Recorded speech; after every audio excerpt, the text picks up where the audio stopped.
Good morning, everyone, and welcome to Redondo Beach Center for Spiritual Living, our Wednesday morning service. And welcome to all of you who are joining us online. We are glad that you're all here, however it is that you come.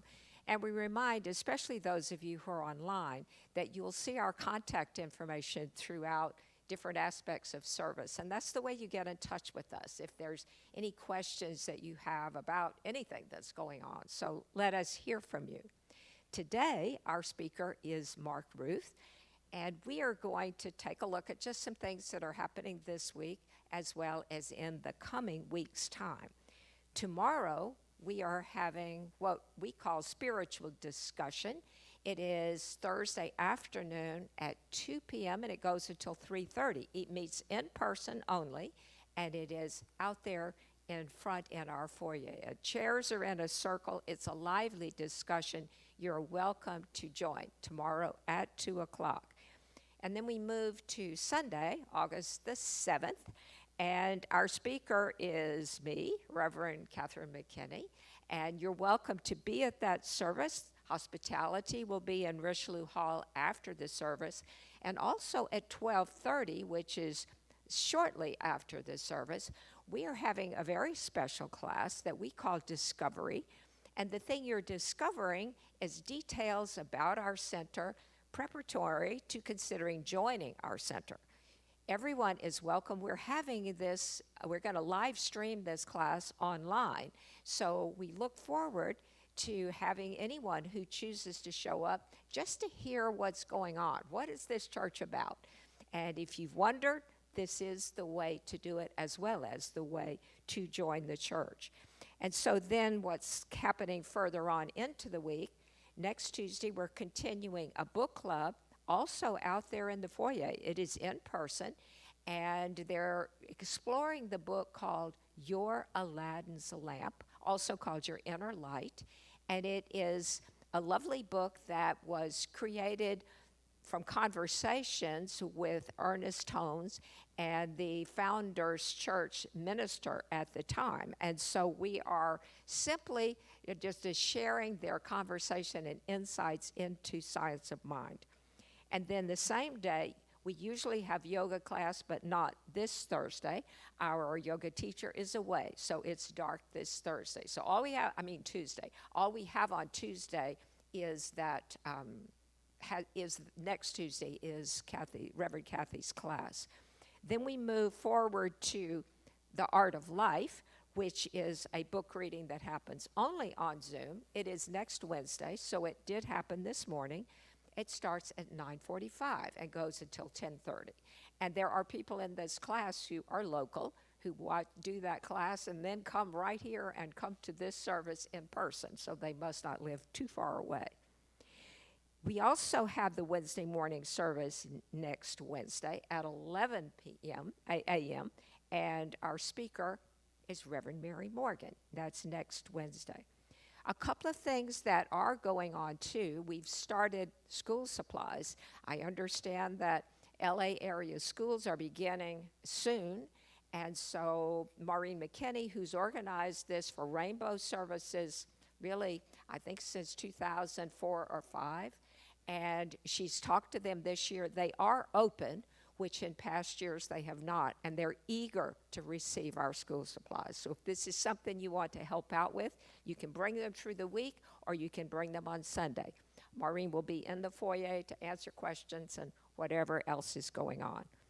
So please keep our contact information if you're online or if you're here present, and get in touch with us about anything. We're starting to get more messages about things that are going on in people's lives, and we really treasure those. So thank you very much for all of the things that you're sending us. Also remember that we have Dial-A-Prayer, and the prayer changes every Wednesday. That number is 540-5242. So give that a call and check it out. So thank you again for being here, and now I'm going to share the spotlight with Mr. Mark Ruth, who is coming up to be our speaker today. Thank you, Mark. Thank you, Reverend Catherine.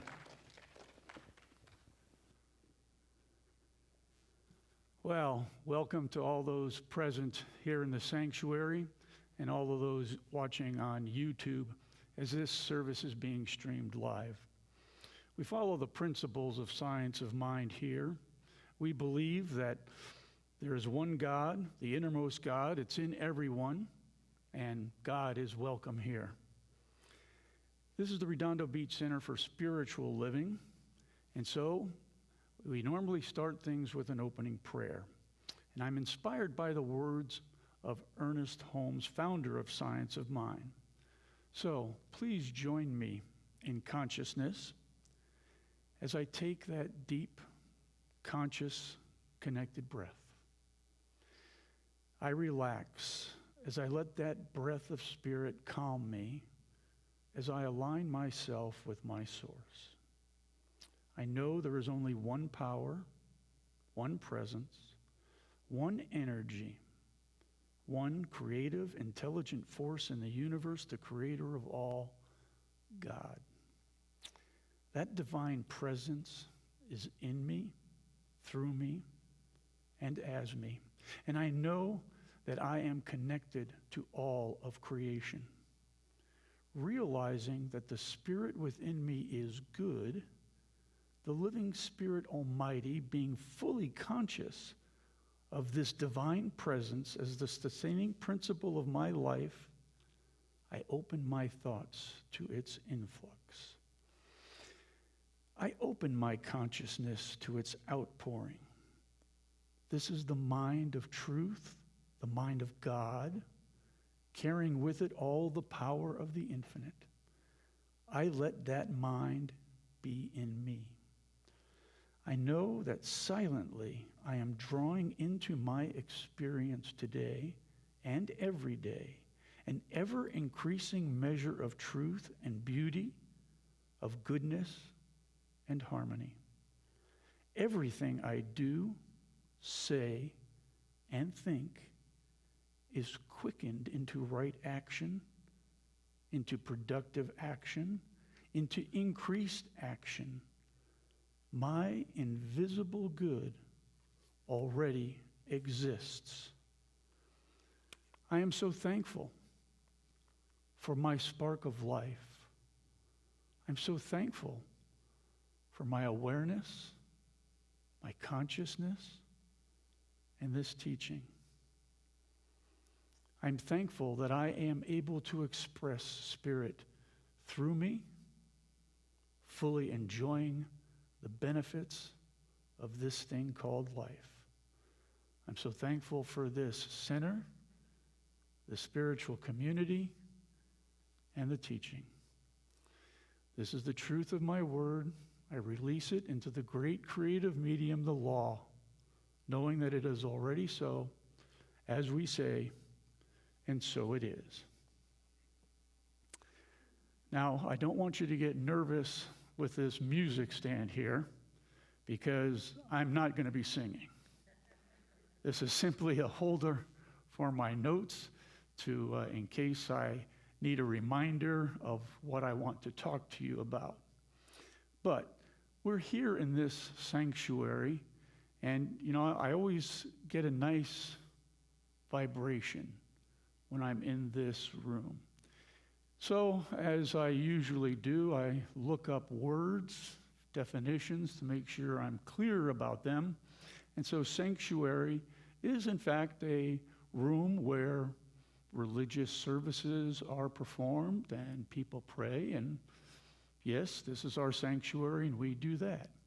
There's another definition that I found interesting, that a sanctuary is also a place where if there is danger or difficulties, it's a place where people go that is safe. And I thought about that and I said, I think a number of us have been seeking and looking for spirituality, and maybe we're here because we've had difficulties in the past or currently, and we're looking for that safe place where we can be inspired and unfold our spirituality.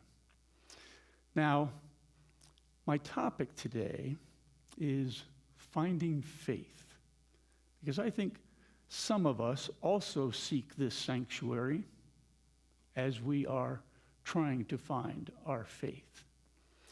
So I said, okay, let's start with a little story about faith. So I decided to go to my source, Google, and looked up biblical stories about faith. And there are plenty of them. But the one that resonated with me, and you've all heard it, is the story of David and Goliath. Now, if Bob McKinney were here, I'd quote you the exact citation in the Bible, but since he's not here, we all know the story, David and Goliath. But some of the facts that I found I wasn't fully aware of. For instance, the battle was going on for 40 days between the Philistines and the Israelites.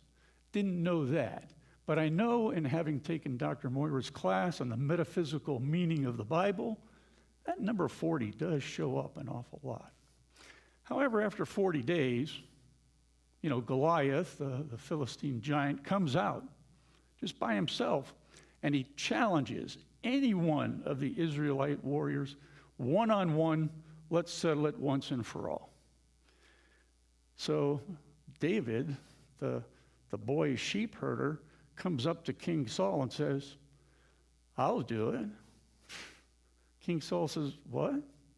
And David says, God showed me how to protect my sheep from vicious animals, and with that faith and my hands, I can do it. King Saul didn't see anybody else stepping forward, so he says, okay. So he says, here's your special armor. This will help protect you. And David goes, nope. All I need is my faith in God, which he has already shown to me by protecting my sheep, and my hands. So he takes his sling and he heads out to meet Goliath. Well, Goliath, being the bully that he is, mockingly says, I have my spear, I have my sword, I have my armor, and you have nothing. David says, you can have all of that stuff, but I have my faith in God, and I have my hands. You know the ending of the story. He gets that, throws the rock, hits Goliath, and wins the day. But metaphysically, what is that story about? Not just faith, but here was a big problem confronting David, a problem or a difficulty that maybe a lot of us perceive as a giant problem, and his faith in God and the faith in himself, he took him out. So I said, okay, that fits my topic of finding faith. So once again, when we get back to definitions, I go, let's go biblical. We've all heard this one. Faith. Faith is the substance of things hoped for, the evidence of things not seen. Now that comes from the King James Version, Hebrews chapter 11, verse 1. I've heard that for a number of years. And for some reason, that's not really clear to me. Just doesn't resonate. So I did a little bit more. There's a lot of versions of the Bible. And so in the Revised Standard, it says, now faith is the assurance of things hoped for, the conviction of things not seen. And I go, oh, I can relate to that. Yeah, an assurance. Yeah, and I'm positive. I have a conviction. And being an attorney, I never, ever made this connection. But in trials, there are different types of trials for different types of cases. If you have just a regular civil case like a car accident, all you need to win your case is to have a preponderance of the evidence. That standard is simply 51%. It's more likely to be true than not. And then there's another standard of clear and convincing evidence, which is a higher standard, and it has to be highly likely and substantially likely. And then there's the one we all know about in the criminal law. The standard is beyond a reasonable doubt. Now, in the other civil cases, you find for the plaintiff or you find for the defendant. But in a criminal case, you find that person guilty and he is convicted. So the jury has a conviction beyond a reasonable doubt, meaning there are no other facts, reasonable facts out there to explain away his guilt. And therefore, the jury has a conviction beyond a reasonable doubt that person is guilty. I never, ever, until getting ready for this talk, did I align up the conviction in a criminal trial with the conviction of spirituality and of faith. And I thought, boy, that's pretty interesting. Now, I'm being a science of mind practitioner, I always like to quote Ernest Holmes, the founder of Science of Mind, and his definition from the glossary on faith. Faith is a mental attitude so inwardly embodied that the mind can no longer deny it. Faith is complete when it is both a conscious and subjective acceptance. Conscious and subjective. That's your deeply held belief. That's when you have faith. He makes one other point in the glossary, a very powerful point.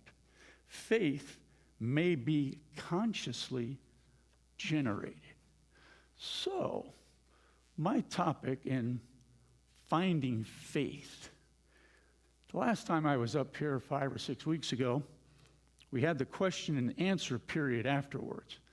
And there was a question from the audience that this person's sister had a serious disease and was on the throes of making her transition, but she had lost her previous faith and now is wanting to know how does she find that faith?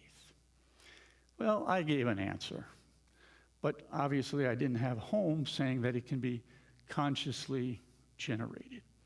So, one of the first things that came to mind, and it's going to come to mind here again, is finding the faith that we have in the unseen. The number one thing in the unseen is that presence, that energy, the thing itself, God. Okay? So, how do I find my faith in that? Well, I think mine, I was brought up Catholic, but there the teaching was one of rote. You basically repeat, and they're telling you this is true. I didn't really have a belief or a faith that it was true. But as I grew and started to unfold my spirituality, I saw that, and I contemplated. I came to the conclusion that I don't believe that something is created out of nothing. So I believe that there had to be a prime mover. But I said, how do I find that faith? And I keep watching these shows, these science shows on the universe and stars and galaxies. Only got a C in astronomy in college, I'll admit it. But these science, these intrigue me. And it turns out, the more I watch, and this is through the years, we're in the Milky Way, and the Milky Way has millions of stars and millions of planets. But then I find out that the Milky Way is but one of a million galaxies like it. So therefore, there are billions of stars and maybe even more planets than that. God only knows. So I sit back and I say, if there is one power, one presence in the universe, and it is able to create that in addition to the planet Earth and all of the living entities, humans, plant life, animal life, and the complexities of those organisms, if the thing itself has that power, then I believe, not by seeing that presence, but by seeing the results of that presence. And there is nothing in my mind to deny it. I have more than a reasonable doubt. I have a belief that there is a real God, and that real God is omnipotent because I see the power, omniscient, all-knowing, and omnipresent, is everywhere. There's not a spot where God is not. So that is how I found faith, and as Holmes says, through a conscious contemplation of creating it. Now, I'm sure there are many paths to finding that faith. Maybe others have done it in their way. Maybe they've seen something happen. To David, he saw it a couple of times. He had the faith. He believed that it was God who told him how to take care of the sheep and to protect them from threatening animals. He had that belief. And of course, he had that same belief when he took out Goliath. So that finding faith is a good way to do that. Now, there are, it's good to know that there is that power in the universe, but it's a power for good. And the second part of that saying is there's a power in the universe for good, and we can use it. So now you come to the second point of faith, and that is, what faith do I have in that power, that principle? Knowing that that principle, my creative thoughts, can manifest good into my life, or, depending upon the nature of my thoughts, not so good things in my life. That there is that creative principle. So, how does one go about finding that creative principle? And once again, I think we have to look at what Holmes says is that faith can be consciously created. So first, I have to learn a little bit about the theory, and how do I do that?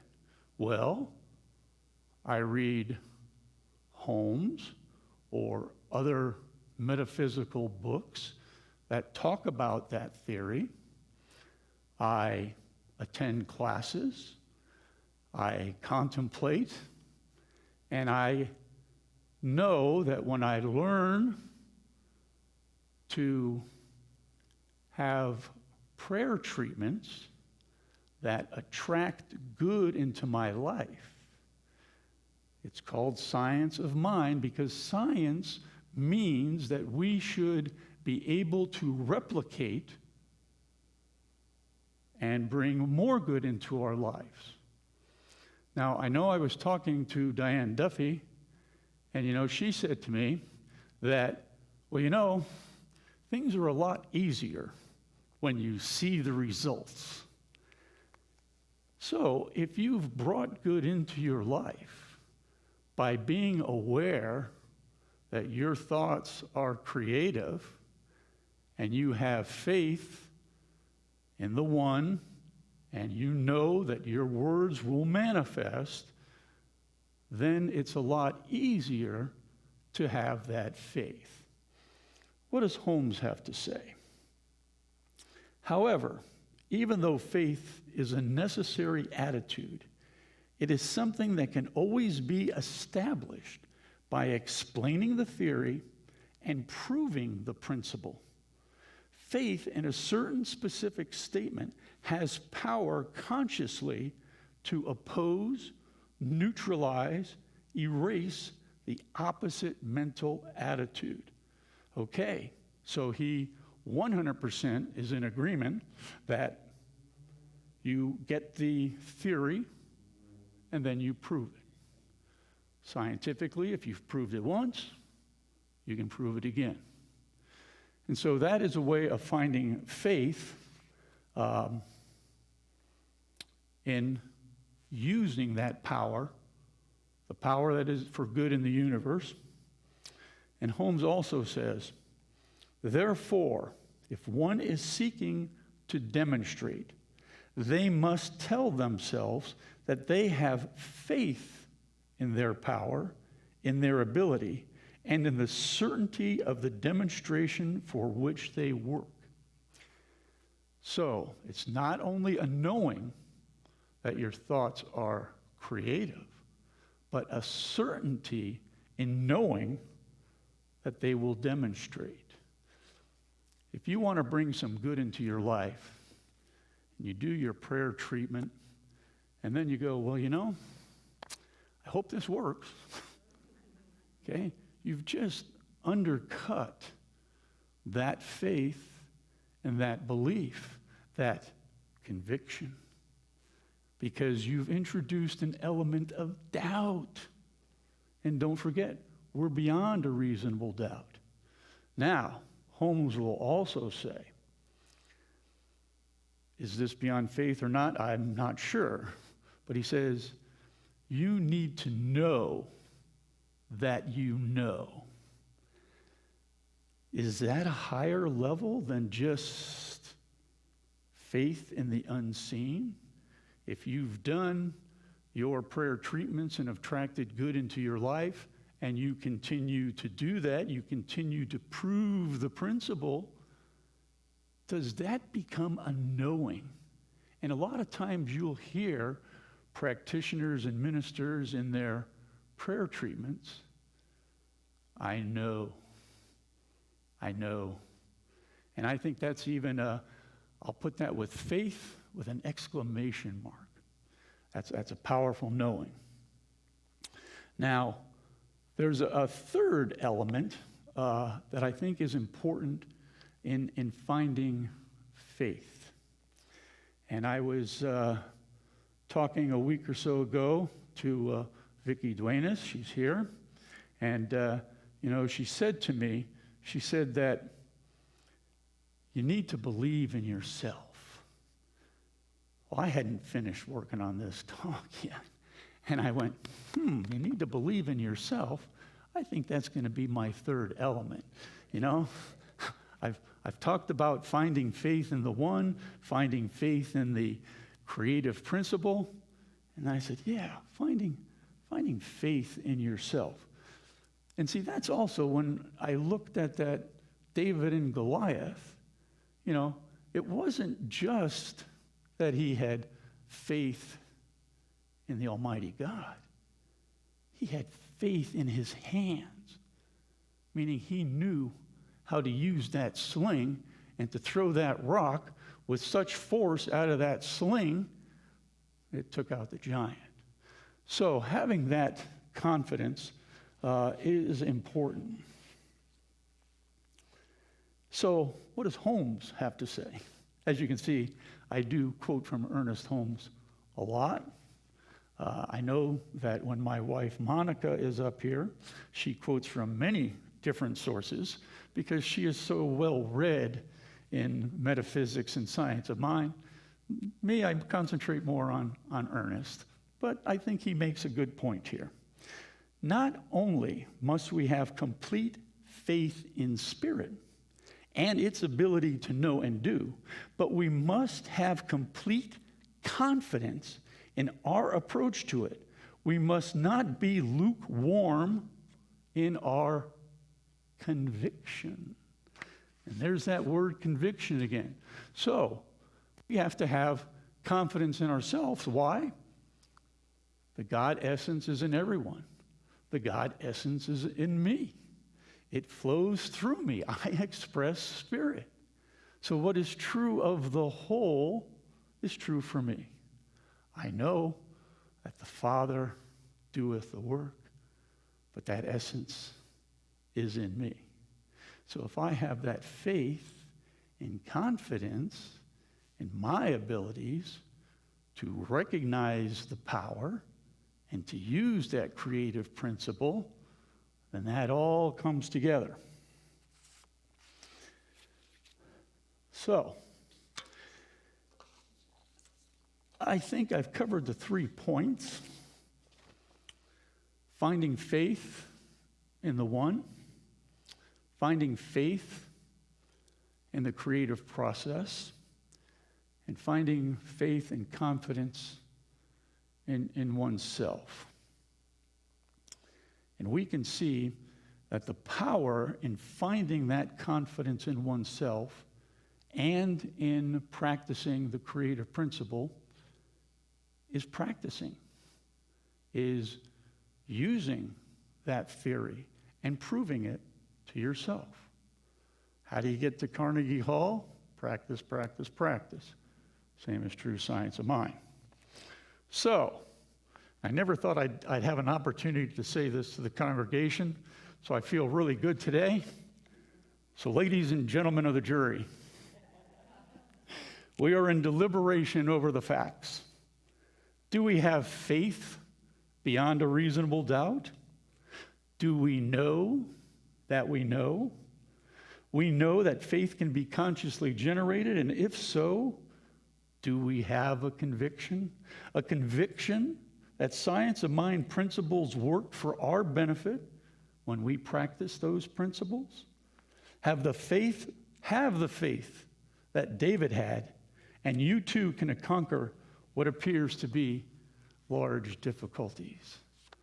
And so it is.